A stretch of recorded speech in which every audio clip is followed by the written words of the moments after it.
ISIS, remaking the judiciary, and fighting for border security like we are seeing him do this week, like you've seen him do every day since he took office. This is a president who's fully committed to supporting and reflecting the values of the American people, and we certainly won't be lectured by James Comey about that. Stay on border security here. Has the White House communicated to the Senate what you're willing to accept in terms of a dollar amount for a continuing resolution? What would that number be? We've been in continuous and will continue to have these conversations with both Senate and House Republicans and Democrats. Our team has been in constant communication. We're continuing to do that. I'm not going to negotiate here, but we've been talking to them even as late as this, just as recently as this morning. Those conversations continue. The president has been clear, Bill, about what the parameters are that he wants to see in the legislation, and we hope Democrats will not play games and support legislation, frankly, that they've supported in the past. Got it. Democrats have voted for legislation that we want to see happen. Yeah, I apologize for the interruption. I'm just trying to nail this down. If the president wants $5 billion, would he take $2.5 billion? Would that be an acceptable number?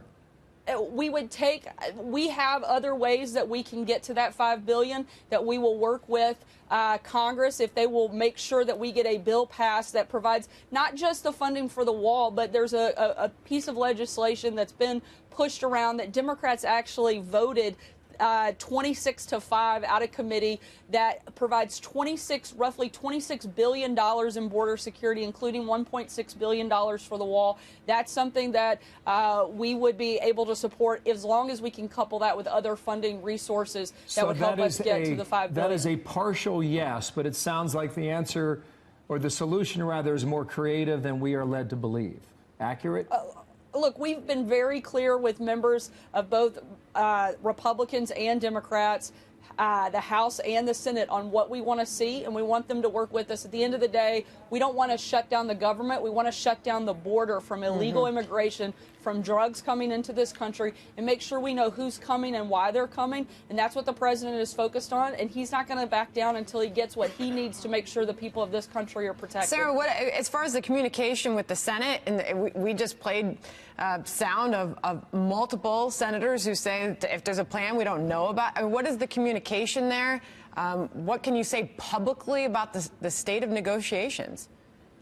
Again, we've been in constant contact. Our team was on the phone with Senate teams this morning, both from the comms perspective as well as the policy teams. And I think they know very clearly what we want to see. And we hope that they can get not just that done, but also let's get criminal justice reform done. And then let's get the government funded and let everybody have a very good Christmas and go home with something to celebrate. Do you believe, in a legal sense, that you could use defense money for border security?